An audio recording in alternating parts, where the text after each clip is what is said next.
Millennium, la película, llegaba a las pantallas de todo el mundo. Un estreno digno de un gran éxito de Hollywood. Millones de lectores aguardan esta adaptación cinematográfica. El origen de esta producción escandinava es una trilogía, Millennium. Un relato de suspense surgido de la imaginación de un anónimo periodista sueco. Pocos países han escapado de este fenómeno global.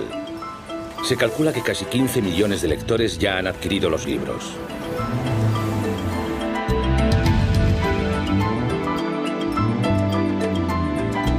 Nadie podía prever tal éxito internacional. Su autor, que falleció antes de la publicación de la primera novela, jamás recibió dinero alguno. Esta es la crónica de un inesperado portento literario. El fenómeno Millennium. Este fenómeno literario nació aquí, en la ciudad de Estocolmo. El éxito, frecuentemente comparado con el de El Código Da Vinci o Harry Potter, es sin embargo un verdadero reto comparado con las estrategias tradicionales de mercadotecnia. Este destino tan inusitado no podía vaticinarlo nadie. En el mundo, como en Suecia, los inicios fueron modestos. El boca a boca es parte de la explicación de tal popularidad. Magdalena Hedlund es la gestora de los derechos internacionales de la editorial sueca. Podría empezar mostrándoles lo que posiblemente ya tengan muy visto. Las ediciones francesas, la edición italiana. Aquí tenemos la cubierta estadounidense, la rumana. Aquí está la catalana. Si no recuerdo mal, ya hemos vendido 100.000 ejemplares en catalán. Aquí tenemos la coreana y la japonesa. Aquí está el segundo libro en inglés, que acaba de salir, e inmediatamente ha llegado al número 1 de las listas de los más vendidos. Va muy bien en muchos países, así que casi resulta difícil sorprenderse siempre por su éxito, porque es un fenómeno. Actualmente existen 25 traducciones.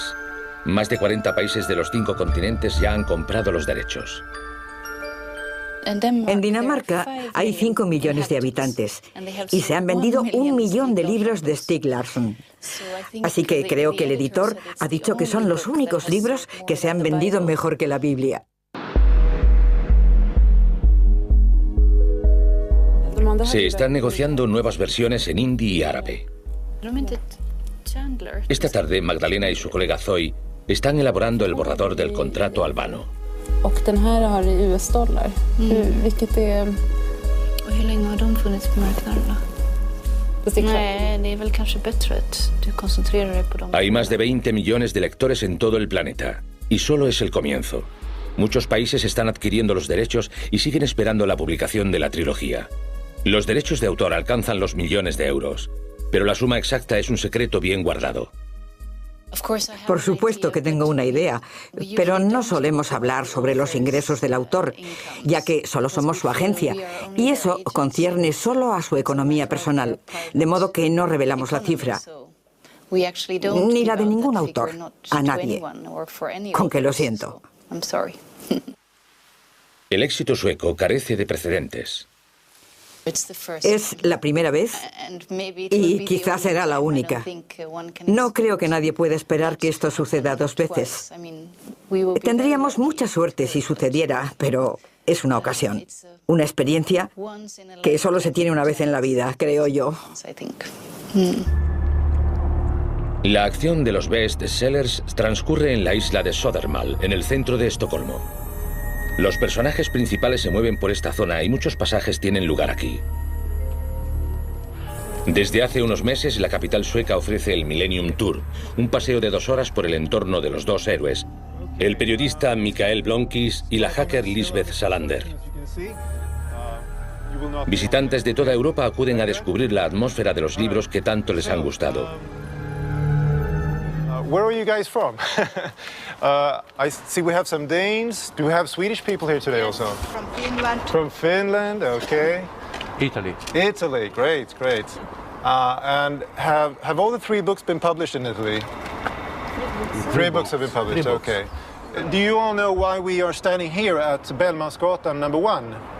Yes. Explain to us.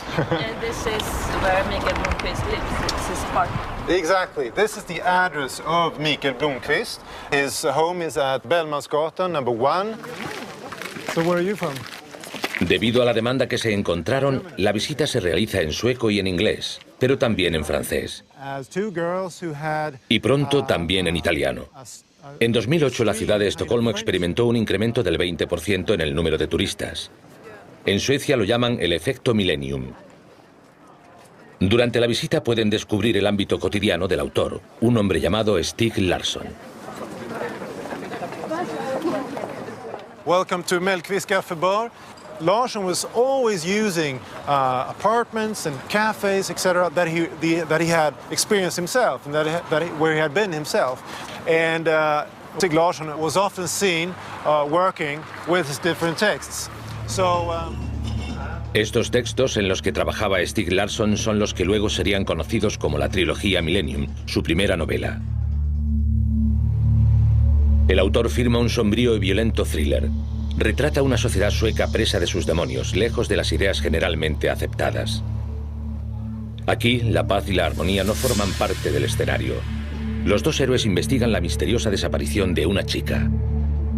Invierno de 2003. Los dos primeros libros están acabados y listos para su publicación. Stieg Larsson comienza a buscar editor. En Salomonsson, una editorial sueca especializada en novelas de crímenes, la respuesta es negativa. El envoltorio que contiene el manuscrito ni siquiera es abierto. Alguien se tomará tiempo para leerlos.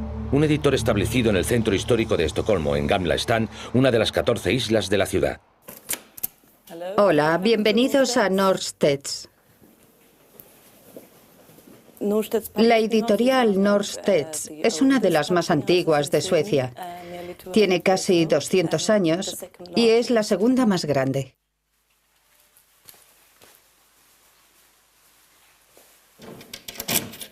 En esta sencilla estantería duerme un precioso manuscrito. Estas son las dos carpetas que entregó Stieg. Así que escribió los dos primeros libros antes de enviarlos para que los viera una editorial.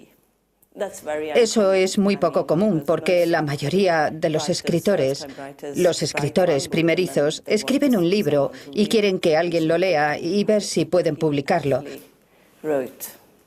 Pero él escribió las dos primeras partes de lo que luego me dijo que sería una trilogía. Estaba muy bien presentado. Dice, los hombres que no amaban a las mujeres. Y este era el segundo. Se notaba que no era un aficionado que acababa de empezar a escribir. Este hombre conocía el género muy bien y sabía lo que quería hacer escribiendo sobre crímenes. Lo que descubres es que ha inventado una fantástica pareja formada por Mikael Blomqvist y sobre todo Lisbeth Salander, que es todo un personaje. A Eva Gedin le encanta el manuscrito y decide publicar la novela de crímenes. La editora ni se imagina el tesoro que tiene entre manos. No deja de sorprenderme y de admirarme cómo los libros son cada vez más y más leídos. Y bueno, hay una expresión en sueco que dice que te tienes que pellizcar el brazo para creerlo, para creer que verdaderamente es cierto lo que pasa. Y no dejo de pellizcarme los brazos. Stieg Larsson es un periodista de investigación, como Mikael Blomqvist, el protagonista de su novela. Ambos trabajan para una revista quincenal. Stieg fue uno de los que crearon la Fundación Expo en 1995 y estuvo trabajando en Expo desde entonces.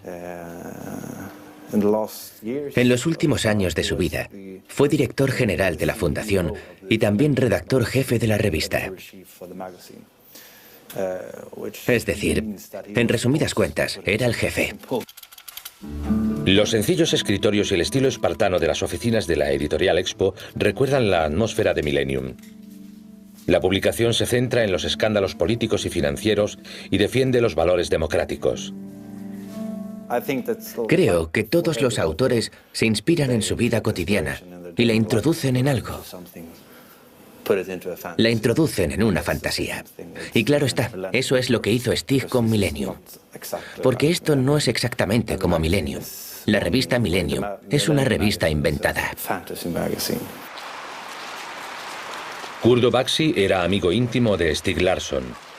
Se habían conocido en los años 90 y jamás dejaron de trabajar juntos. Mikael es exactamente lo contrario de Stieg Larsson. A Stieg Larsson no le interesaban tanto las mujeres como a Mikael. A Mikael le encantan las mujeres. Hay mucho sexo en los libros, y es lo opuesto a Stieg Larsson. Quería ser como Mikael en lo sexual y en lo relativo a los sentimientos. Mikael tiene una economía saneada, tiene mucho dinero en todos los libros, él no necesita tanto dinero y Stieg Larsson siempre necesitó dinero para que se cumplieran sus sueños. Los sueños de Stieg Larsson se remontan a hace mucho tiempo, a su inusitada infancia en las nevadas planicies del norte. Aquí, en esta apartada región, el pequeño Stig ve la luz en 1954. Umeå, una pequeña población cercana al Círculo Ártico. Erland y Joakim Larsson viven aquí. El padre, ahora viudo, habla del nacimiento de Stig, su primogénito. Su mujer y él tenían 17 años. Mi mujer y yo éramos muy jóvenes cuando nació. Así que hablamos con los padres de mi esposa y ellos cuidaron de Stig durante un tiempo. A 160 kilómetros de aquí, en el pequeño pueblo de Norsjö, Stig se cría con sus abuelos maternos. Vivirá aquí hasta los 9 años, aún después del nacimiento de su hermano, 3 años menor que él. Stig crece en la naturaleza y en un clima hostil. Las comodidades son rudimentarias, no hay agua caliente ni electricidad. Todo el mundo duerme en la misma cama para darse calor.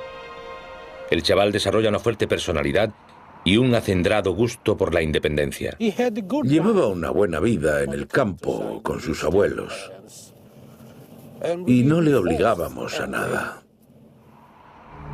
En 1963, cuando sus abuelos murieron, Stig tiene 9 años. Entonces deberá volver a Umeå con sus padres y compartirá un cuarto con Joakim, su hermano pequeño. Juntos van a la escuela local. Om jag inte minns fel, var det där gymnastiksalen en gång i tiden? Ja, längre bort. Längre bort? Ja.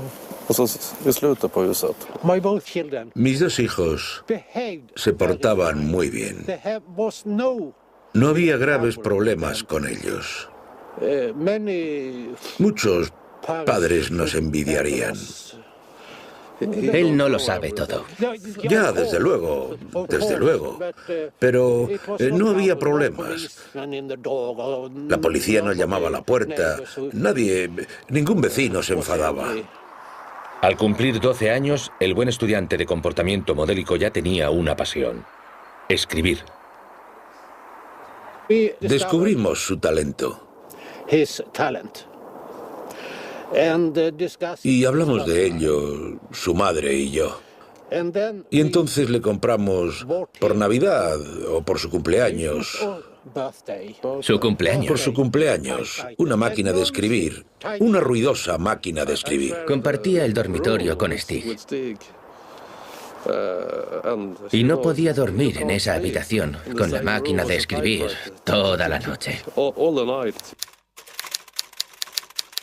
Era un apartamento tremendamente ruidoso. El escritor en ciernes se pasa las noches escribiendo. Ya imagina novelas policíacas con jóvenes aventureros. Por aquel entonces, estas ficciones fueron publicadas por pequeñas revistas. Stig decide que será periodista o escritor. Será ambas cosas.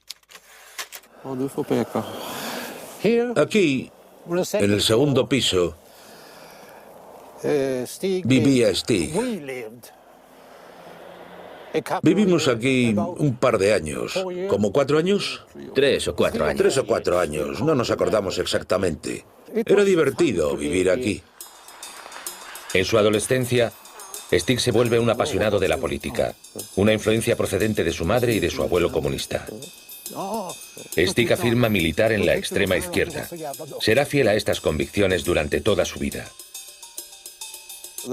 Siempre se hablaba de política en casa. Creo que aprendió a respetar los puntos de vista de los demás, a escuchar a la gente y discutir con ella sin enfadarse ni nada. Era trotskista. Y cuando Stig tenía 14 años, fue la primera vez que derrotó a mi padre en una discusión. Sí, yo no sabía qué responder. Después de eso, nos teníamos más respeto mutuo. Él no quería volver a verme tan apenado, supongo. No sé. Y yo no quería que me derrotase otra vez. Unos meses después, el joven abandona el hogar familiar. Al cumplir los 18 durante un mitin contra la guerra de Vietnam, conocerá a una chica que compartirá su vida durante 32 años, Eva Gabrielsson. Mochilero, aventurero o periodista, Stieg Larsson viaja por todo el planeta.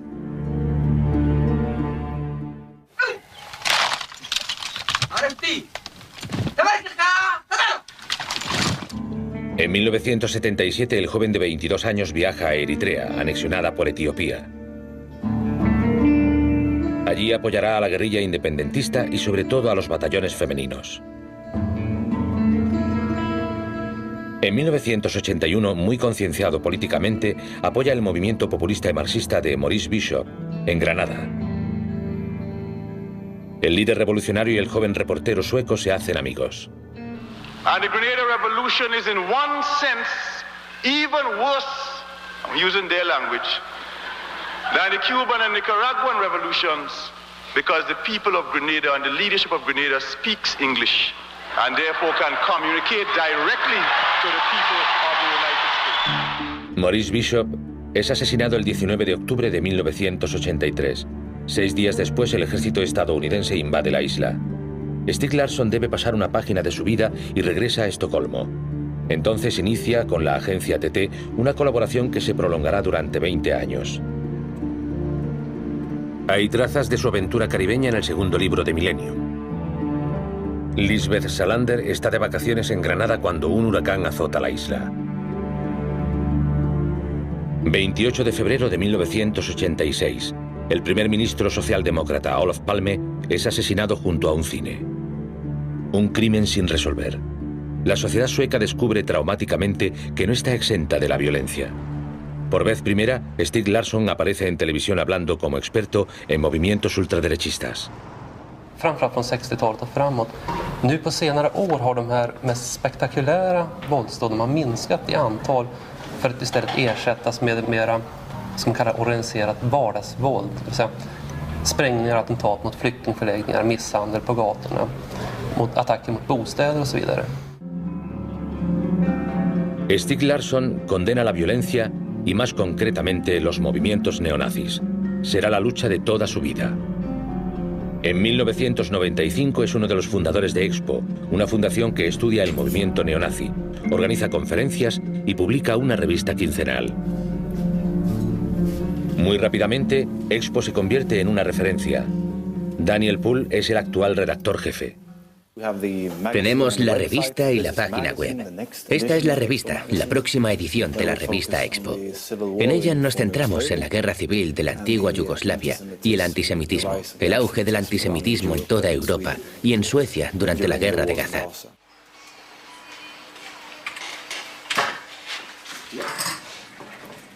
Richard Slatt trabaja en la televisión sueca. Fue periodista de Expo entre 2002 y 2006.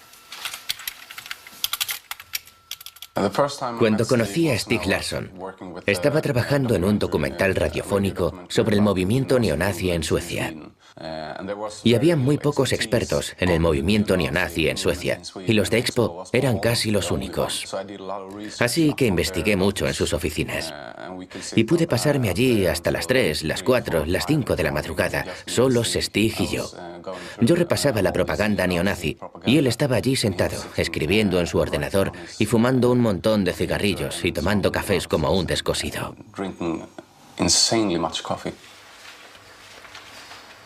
Stig era un periodista muy compasivo.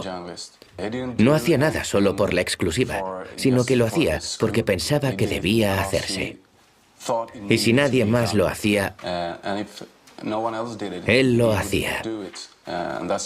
Y por eso se involucró tanto en la guerra contra el fascismo y el extremismo de derechas.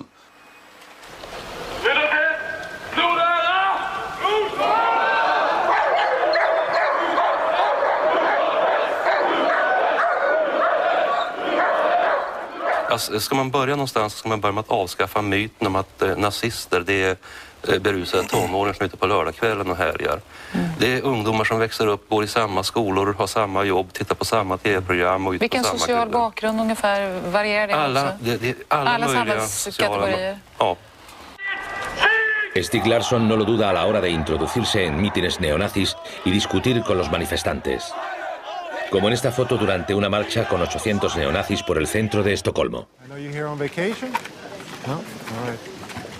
This is also where the writer Stieg Larsson had been seen. Shortly before his death, in June 2004, there was a Nazi manifestation here. Of course, the Nazis, they like to have their demonstrations at places where you have some national romantic symbols, like, for example, this muscular and very sexy statue that depicts the ancient mythological god Thor.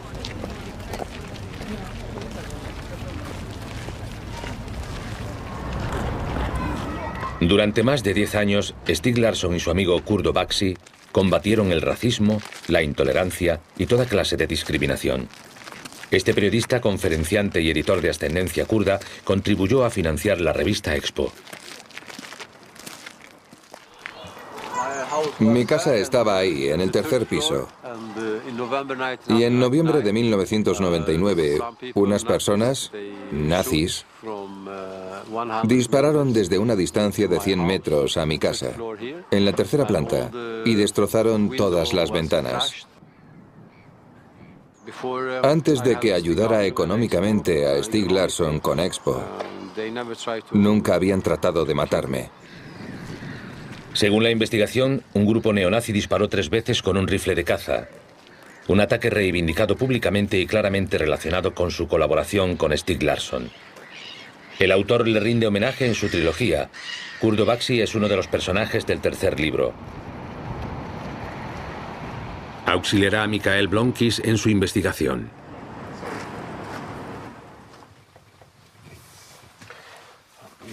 Este es el primer libro de Stieg Larsson, La extrema derecha, publicado en 1991. Yo le publiqué este librito. Trata sobre Jean-Marie Le Pen y demuestra que los racistas suecos colaboran con los racistas franceses, españoles, ingleses, alemanes y demás. Y luego escribió 2 libros sobre los demócratas suecos, que son el Frente Nacional Sueco. Ahora ya no se encuentran estos libros, ya que no hubo una gran tirada. No sabíamos que algún día se haría tan famoso, con que... Pero el libro más importante de su vida quizá fuera este, Sobrevivir al cierre de la edición, que habla de los periodistas. Cuando dispararon contra mi casa, decidió escribir un libro. Escribe expresamente sobre mí. Muchas gracias por tu inspiración, que me ha dado la razón para escribir este libro, mi amigo kurdo, dijo Stieg Larsson. Trata de cómo los periodistas deben protegerse, de si deben llegar a casa por la mañana a la misma hora, de si pueden coger un taxi o no, qué tipo de casa deben tener y lo que la sociedad puede hacer por ellos. Pero les aseguro que él no hizo nada de esto, no vivió como escribió en su libro, hizo todo lo contrario. Vi menar att man kan inte försvara demokratin anonymt. Man kan inte sätta en plastpåse över huvudet och låtsas att vi är emot rasismen och liknande. Su determinación solo tiene un límite: procurar que su compañera esté a salvo. Oficialmente, Stig y ella no vivían en el mismo domicilio. El nombre de él no aparecía en el buzón, se bajaba del autobús una parada antes y se negaba a casarse para evitar que sus nombres se relacionaran. Precauciones que solo son simbólicas, ya que los periodistas de Expo son seguidos y observados con microscopio. Las webs neonazis dan las señas exactas de la revista, los planos de las oficinas e incluso fotografías tomadas con teleobjetivo. Claro está. Limita tu vida diaria de diversas maneras.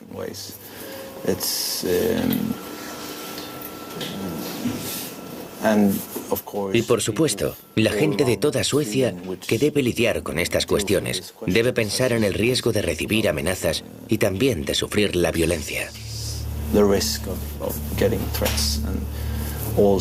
Actos violentos por parte de los movimientos nazis. En Suecia todo el mundo recuerda aún el nombre de Peter Carlsson, uno de los colegas de Stieg Larsson gravemente herido en un atentado con bomba en 1999. Journalisten och den 8-årige sonen kastades bakåt av tryckvågen och när räddningstjänsten kom så låg de närmare 15 meter från fordonet. Båda flögs till sjukhus. Era un reportero que investigaba acerca del montillo musical del Poder Blanco. Y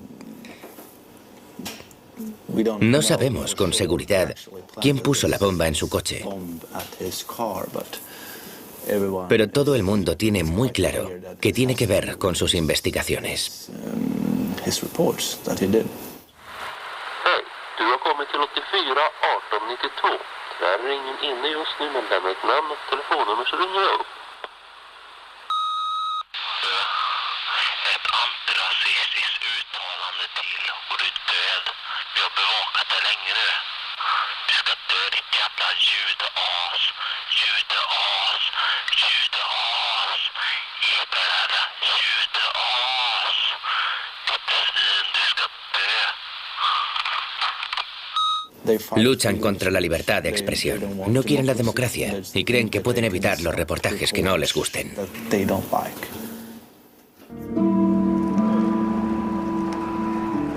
En 2001, Stieg Larsson decide escribir su primera novela. Planea escribir 10 volúmenes e invertirá los beneficios en su propia pensión, pero sobre todo en la financiación de Expo y su lucha. Su entorno laboral, sombrío y violento, es una fuente de inspiración para él. Escoge describir un nazismo ordinario y latente que corrompe la sociedad sueca en lugar de convertirlo en un personaje principal. Rechaza toda caricatura. Stieg Larsson trabaja sin trabas. Desde el principio de la tarde hasta entrada la noche trabaja en Expo. Después continúa con las aventuras de Lisbeth y Mikael, y al final duerme durante unas pocas horas.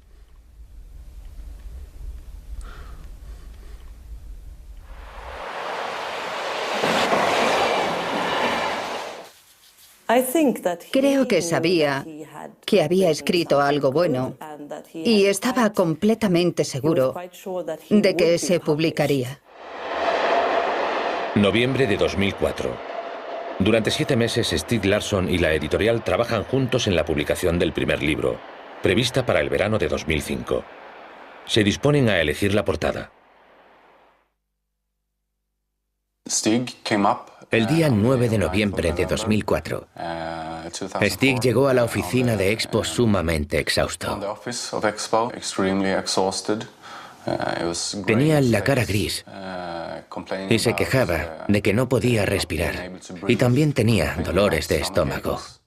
Cada año, el 9 de noviembre, Stieg Larsson y yo teníamos un seminario, y yo esperaba a que llegase al seminario como de costumbre.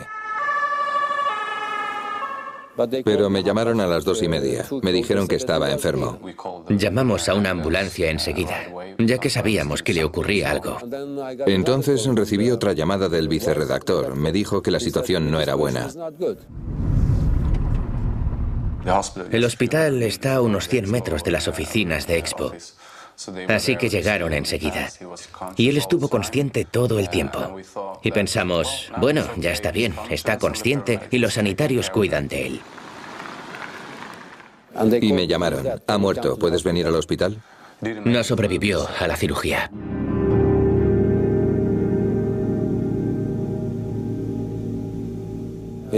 Trabajaba 14 o 15 horas diarias, incluso los sábados y los domingos. Fumaba muchos cigarrillos, como entre 60 y 80 diarios. Comía cosas terribles, pizzas, comida de McDonald's y demás. Él trabaja o muere, o murió por culpa del trabajo. Me causó una honda impresión. Y no recuerdo exactamente cómo me sentí, pero fue una cosa tremenda. Pensamos, ¿qué podemos hacer? Así que nos tomamos un tiempo libre para plantearnos cómo íbamos a encarar una situación así. Norstedt debe afrontar la repentina muerte de su autor, víctima de un infarto a la edad de 50 años. Ahora la principal dificultad consiste en continuar con el trabajo editorial al tiempo que se respeta la voluntad de Stieg Larsson. Eva Gerding enseguida se da cuenta de las posibilidades cinematográficas de Millennium. Propone la adaptación a varias productoras. Yellow Bear acaba cerrando el trato. La información nos la dio la editorial. Había un libro que era interesante leer. Aún no estaba publicado, así que nos enviaron 2000 páginas A4 y leímos el libro. Nos entusiasmó y empezamos a negociar directamente. Nos alegró mucho obtener los derechos, pero no sabíamos que sería tan increíble como lo es hoy. Posiblemente hoy pagaríamos un poco más. La primera película fue una adaptación de las 500 páginas del primer volumen. Cuando comienza el rodaje en febrero de 2008, el thriller se convierte en un fenómeno.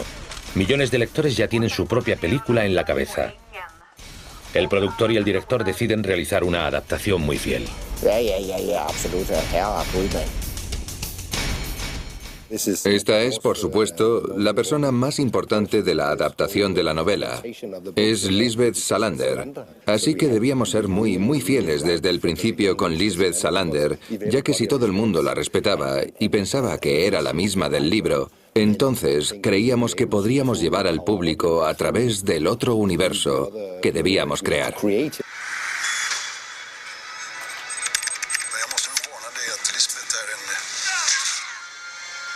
27 de febrero de 2009. La historia de Lisbeth Salander y Mikael Blomkvist invade las pantallas suecas. 30.000 entradas de venta anticipadas solo para el día del estreno. En Suecia, la mitad de la población ya ha leído el libro. Las primeras reacciones de los espectadores son muy esperadas. Es humorística en algunas secuencias. Es muy seria, es muy aterradora. Así que creo que es una de las mejores películas que he visto. Si has leído el libro, es aún mejor. Ha estado genial. Ganará un Oscar. Es Lisbeth, creo que es ella. No creo que ella pudiera haberlo hecho mejor. La famosa hacker Lisbeth Salander es encarnada por Noomi Rapace.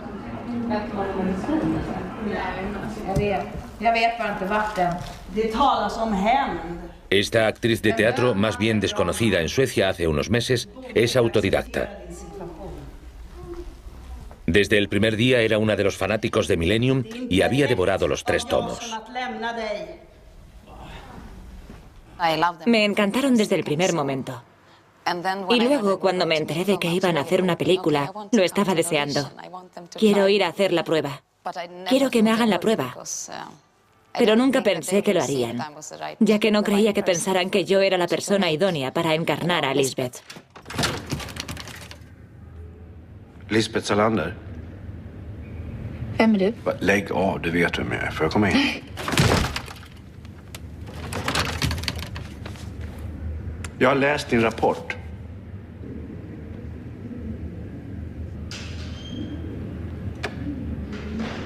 Om du tar bort den där pärmen så kan jag ta av säkerhetskedjan.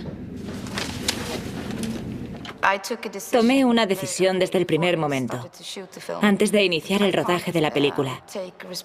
No puedo responsabilizarme de la imagen que los demás tengan de Lisbeth. Solo debo hacer mi trabajo y tratar de encontrar mi verdad sobre ella, ya que es imposible satisfacer a todo el mundo. Pero ahora, cuando la gente ve la película, es aterrador. Claro está, es una gran presión. Stieg Larsson, firme defensor de los derechos de las mujeres, imaginó una Lisbeth rebelde y antisocial, inspirada en dos personajes familiares. Su peso pluma y su aspecto asexuado los tomó de su sobrina Therese, que fue anoréxica en su adolescencia. Era una chica pálida, flaca como una anoréxica, con el pelo ultracorto y piercings en la nariz y en las cejas. Lisbeth también será una versión sombría y moderna de la famosa Pippi, el pequeño personaje de trenzas rojas que los niños conocen también. Creo que una de las cosas que le gusta a la gente es que se niega a ser una víctima. Es una víctima en muchos sentidos. La golpean, la violan, la tratan muy mal, pero nunca se considera una víctima. Siempre se revuelve, siempre se levanta, es práctica y nunca siente autocompasión. Hallå? Det är Lisbeth Salander. Vem är det? Hej, jag heter Anna Svensson. Jag ringer från överförmyndarnämnden för att informera dig om att du har fått en ny förmyndare. Han heter Nils Bjurman. Men alltså, jag har redan en förmyndare. Om jag kan få prata klart. Din förra förmyndare blev inlagd på Södersjukhuset med hjärnblödning. Det är därför jag blivit tvungen att hitta en ersättare. This house here is where Lisbeth Salander buys her new apartment. It's way on top there with a balcony. It's the highest floor. Cuando fue erigido en 1909, este edificio fue bautizado como Skandalhuset, la Casa del Escándalo. Era muy elevado para la época y dominaba la iglesia de Santa Catalina con su sombra. De ahí es de donde procede su sobrenombre. Su elección como domicilio de la rebelde Lisbeth es cualquier cosa menos una coincidencia. Stieg Larsson, the writer, has a soft spot for Södermalm, where we're standing right now, because all the good guys live on Södermalm. For example, you have Blomqvist, you have Salander, and on the north side you have all the bad guys. As you might already have guessed, Stieg Larsson lived on Södermalm. Históricamente, Södermalm era el barrio popular de Estocolmo. Hace 30 años los habitantes de la isla eran trabajadores. Estas antiguas casas de madera testifican su pasado obrero. No es una coincidencia que Stieg Larsson viviera en Södermalm y que la acción de Millennium transcurra allí. Al autor le gustaba tomar cosas prestadas de la realidad. En el número 1 de Bellmansgatan, por ejemplo, vive el auténtico señor Blomqvist, que nunca había oído hablar de Stieg Larsson. Un famoso actor sueco fue escogido para dar vida al famoso Mikael Blomqvist. Se llama Michael Nyqvist.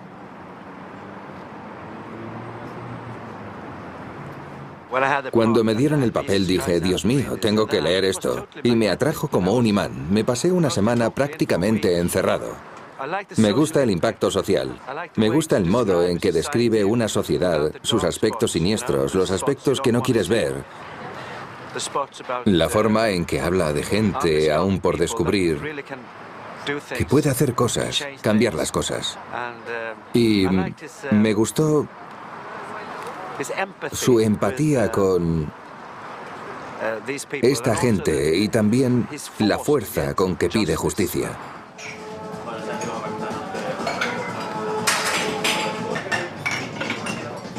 Stieg Larsson era muy crítico con la sociedad y odiaba a la gente que tenía mucho poder y lo usaba mal, como los políticos, los policías y demás que han sido elegidos para cuidar de la gente, para dirigir el país, pero no lo hacen. Y defraudan a la gente, y son codiciosos, y tratan de enriquecerse. Y creo que esa es una de las cosas estupendas del libro. Y pienso que ve el mundo con ojos críticos. Muchos lectores afirman que se vieron absorbidos por la trilogía y dicen querer más.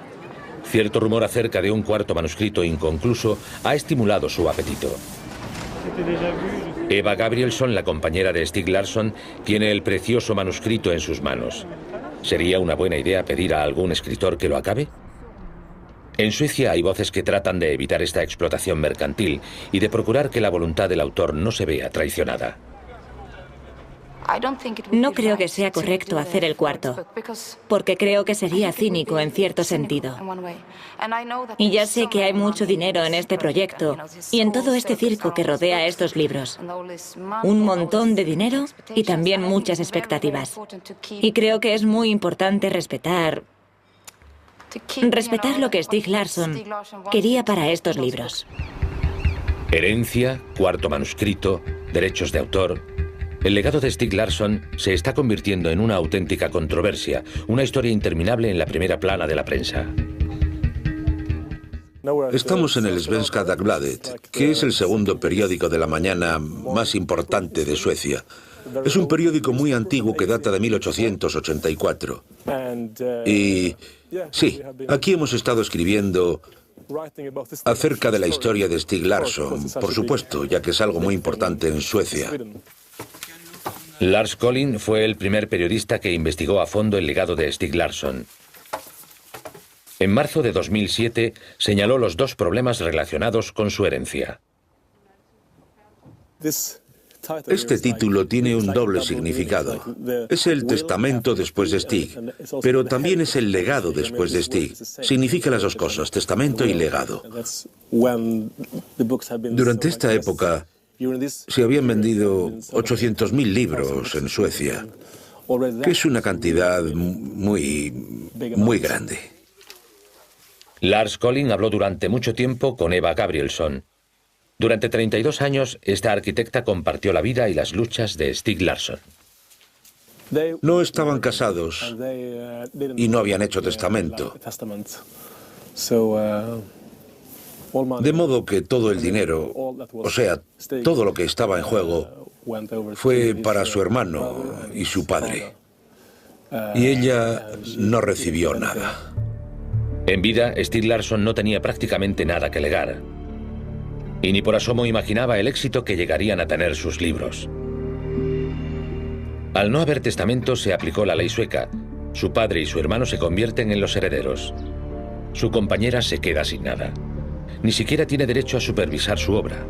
Sencillamente firmó un contrato con un director sueco para una adaptación cinematográfica de la vida de Stieg Larsson. Aceptó entregarle en exclusiva sus archivos privados y sus recuerdos. Debido a esta exclusividad, no puede hablar del tema frente a la cámara, pero accedió a expresarse en este correo. Es cuestión de reconocer lo que han hecho los individuos en su vida. Esto me lo ha negado una ley sueca. Y también la gente que se beneficia de la situación y que a cambio no ha hecho nada ni ha contribuido con nada. Por lo tanto, es en Unro, en el extremo septentrional del país, donde se gestiona el legado más codiciado de Suecia. Erland y Joakim Larsson tienen una gran y difícil responsabilidad. Me acuerdo de esto. Fuimos a verlo con una botella de Bacardí y estaba escribiendo. Esto fue en Estocolmo, en el estudio de Eva.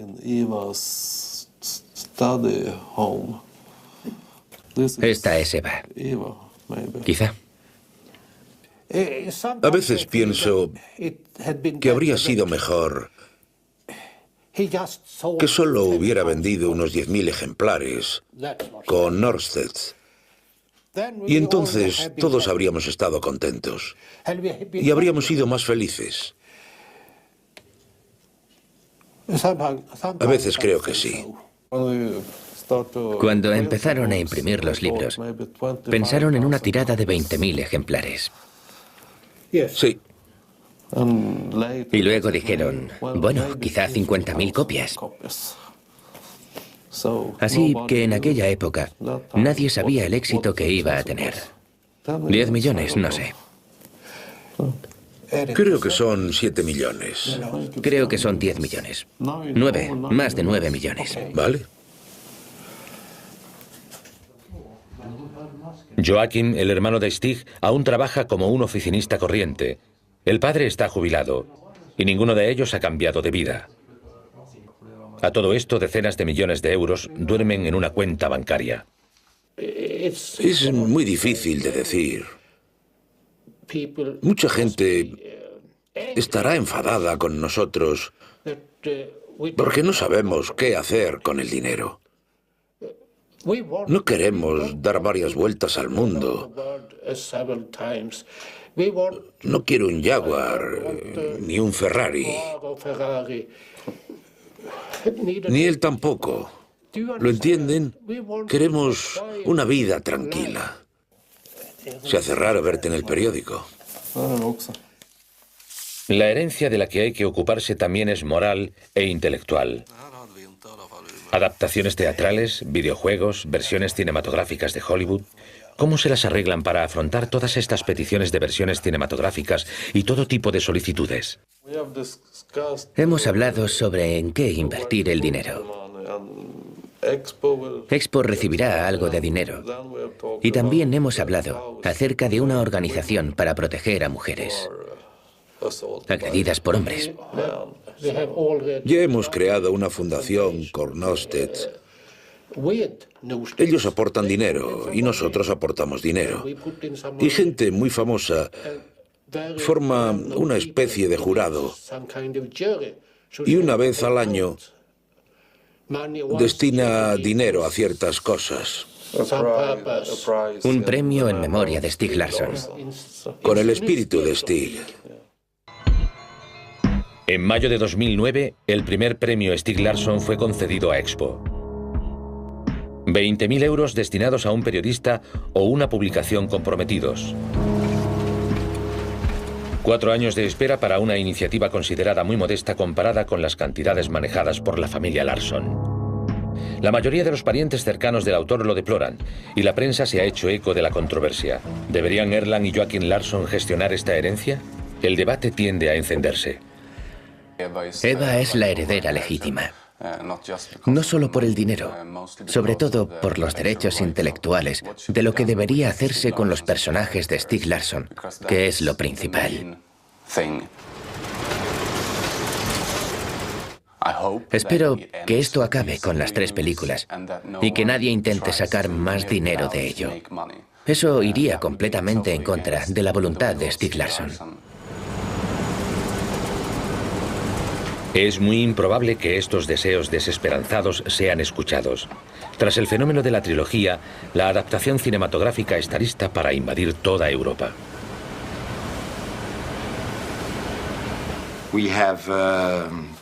Hemos batido el récord escandinavo. Hasta ahora hemos vendido aproximadamente 2 millones de entradas, lo cual es mucho. Mucho. Y nunca ha ocurrido antes. La primera película ya ha recaudado más de 18 millones de euros. La segunda y la tercera película se estrenaron en las pantallas suecas en otoño de 2009. Muchos países ya han iniciado las negociaciones. Ahora, claro está, estamos esperando ver las reacciones del público en general, que esperamos que sean buenas. Estamos muy contentos. El fenómeno sueco se estrenará en las pantallas de todo el mundo. Es una sorpresa agradable. Es muy fiel al libro, a las imágenes que nos imaginábamos al leer el libro. Es una gran sorpresa. Se aparta mucho de las ideas que tenemos sobre el cine escandinavo en general.